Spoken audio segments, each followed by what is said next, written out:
Like I said, again, blows my mind that mine's similar to this. So this story of mine's called The Dancing Bushman. So let me just explain something real quick when I'm going to say Bushman. In Australia, where this story takes place, the term bush is the equivalent of backwoods that we'd use here in the States.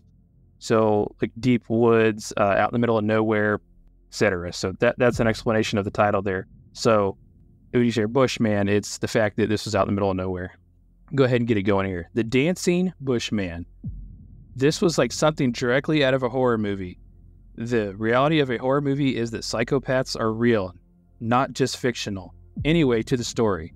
My dad, younger brother, and me, I was 14 then, went to the bush to camp. I live in Australia, and if you look up a place called One Tree Hill, that is a few miles from there where we were at. We drove for a while until we found the clearing, and on the other side of the clearing was a dirt road that dipped down, then went up a hill again. We set up camp on the edge of the clearing with our backs turned to the dirt road. We spent the whole day hiking around the area and even ran into a small family on the way back, so it felt like a really safe place to be in. Eventually, it was late in the afternoon, so my dad started to gather up wood, started a fire. Then as night came, we roasted marshmallows and drank Coca-Cola. Telling silly stories. This lasted till about 8 p.m. I say to Dad that I'm going to go get some shut-eye, and then I go to the tent. And my little brother decides to sleep as well. After a little while, I realized that I couldn't fall asleep, so I get up and go back outside. My brother woke up as I was doing this and told me not to go, but I insisted that I just needed some fresh air and that I'd be back in a minute. I went and sat a few meters from the camp, looking at the dirt road and thinking about all the stuff we were going to do tomorrow. The dirt road had pretty much all of the moonlight hitting on it, shining on it. I soon noticed that on the right side of the dirt path there was a shadow. So tall, so skinny, coming right where we were. Our big fire was still going. My dad and brother were asleep. I didn't really think too much of it. It might be just another family or something, like maybe the people we ran into earlier. Granted, it was odd that they would be out this late. I rested against the tree and sat there for a while. I looked down the path again, and the shadow was still there, but this time there was a person connected to it. All I could see was a silhouette from the distance between us. The next thing the figure did sent icy chill all over me. It started to dance. It was dancing like the best song I'd ever heard came on the radio. It looked horrible because of how tall and slender the figure was. It danced closer and closer to the campsite. I was so frozen with fear that all I could do was silently cry. He danced all the way up to the fire and started warming his hands over the fire. He didn't see me yet, but I could see him better now that the light of the fire was on him. He had brown, broken leather shoes, pants that were way too short for him, exposing all of his ankles, and a long brown coat with a cowboy hat. He was still dancing away while warming his hands. And then he flashes a glance at my brother's tent, the tent that my brother is in. He walks up to it and stands in front of it for what felt like an hour, just watching and waiting, I guess. I decided this was the time to go wake up my dad. I very quietly do a circle around the camp area until I end up next to my dad's tent. I quietly unzip my dad's tent and slowly step inside a little bit. Little did I know at the same time the mysterious man entered my and my brother's tent as well. I shook my dad awake and told him there was a man in the camp watching and looking into our tents. Dad perked up so fast and threw his phone to me and said, "Call the police." He got out one of those long wooden sticks that we had just used to cook the marshmallows on, and he went up to my brother's tent. I heard him yell, "Hey, you effing bastard, I know you're in there." The man let out a scream and came bursting out of the tent. He took off down the dirt path. I was on the phone with the police, and they said they were in the area, and they could hear all this chaos happening in the background, and told me that help would be there very soon. Within a few minutes, 2 cop cars pulled up and assessed the situation, and then escorted us back to the highway. We all went home at 1 a.m. The next day, the police continued the search during daylight. The only thing the officers found was the hat that the man was wearing. The cowboy hat. It was perched up high on a tree branch. Real quick, I want to share my brother's perspective on the situation. This is in his words. "I was waiting up for you because I was scared. I saw our tent open, and it didn't look like you, but it was so dark, so I couldn't really tell. I asked for the figure's name once I saw it standing there, and he said, which I remember in a very low-pitched voice. "Nice to meet you. My name is Howard." Then he tipped his hat and began touching my ankle. And that's when Dad intervened. Ever since that night, my brother has extreme trauma anytime he sees a cowboy hat. He absolutely cannot speak to people named Howard. We haven't been camping there or anywhere else ever since. That's the weirdest thing I have ever heard. Isn't that weird that another dancing thing? Oh my gosh.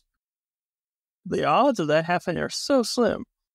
Like, how many dancing weirdos are there? He made it to the camp, yet people are commenting along. He made it to the camp, yes. Imagine this person didn't step away from the light and was able to sneak around to like, what a creepy guy. Yeah, he went into the tent. Yeah. That's messed up. You assume somebody highly intoxicated or something. You don't know. But I thought the creepy part was the next day the cowboy hat was just hanging from the tree branch. That was weird. Man. So go back to your story. We're talking about a big city. We're talking right now in the middle of nowhere.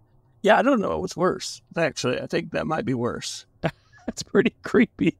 Because, you expect a weirdo in the city at night. Touching his ankles? Like, what the? That's crazy. Isn't it? My name is Howard. That makes it worse. I don't know why, but that makes it worse. Yeah, you can't escape the dancers, somebody said. You absolutely can't. What if he wouldn't have woke up at the time that he did? We always say, like, what ifs on this show, right? Like, what would have happened if this, if that? But I'm curious, if nobody would have woke up, what would have happened? I don't know, but that's messed up. I mean, you have to assume that somebody doing something like that doesn't have good intentions. No, yeah. They may not have bad intentions, but they don't have good intentions. Like, there's no reason to be doing what you're doing. Yeah, no, I definitely don't think that was going to end well. That's messed up. It's a dancing bushman. Yeah. In Australia. That's crazy. That is really crazy. Down under.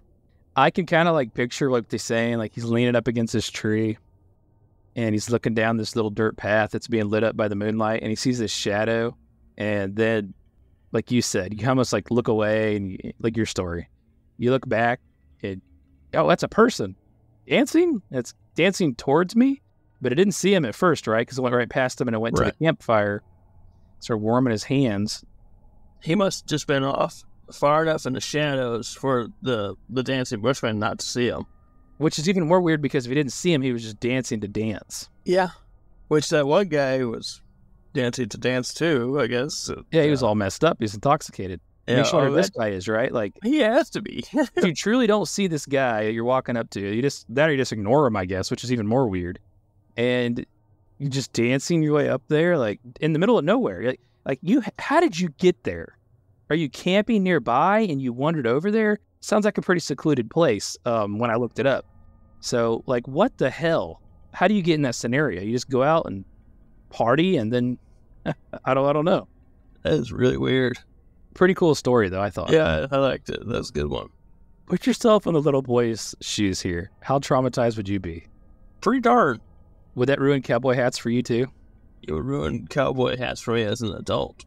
It didn't say how long ago it was, so maybe it still does. I don't know. If it happened to me today, it would ruin cowboy hats for me. I can't he's touching his ankles. Isn't that so weird? Yeah, that's pretty darn weird. Yeah, that's messed up. That is really messed up. That's like every kid's nightmare when you go camping, that something comes into your tent. Yeah, that is. Yeah.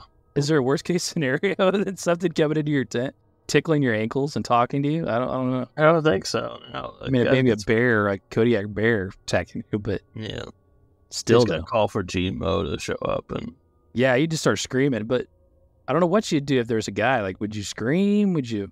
If there was other people near me that I knew, then yeah, I would scream. For sure. Yeah. Well, man, that's 2 dancing stories in a row somehow. I don't know how we did it, but...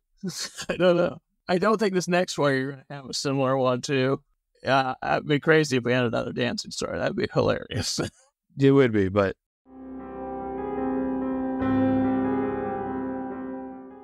Jeff Townsend Media. CG, good night. And the question is, do I stay here? Will you be back? Are you gonna come back? Will you be back? Are you coming back?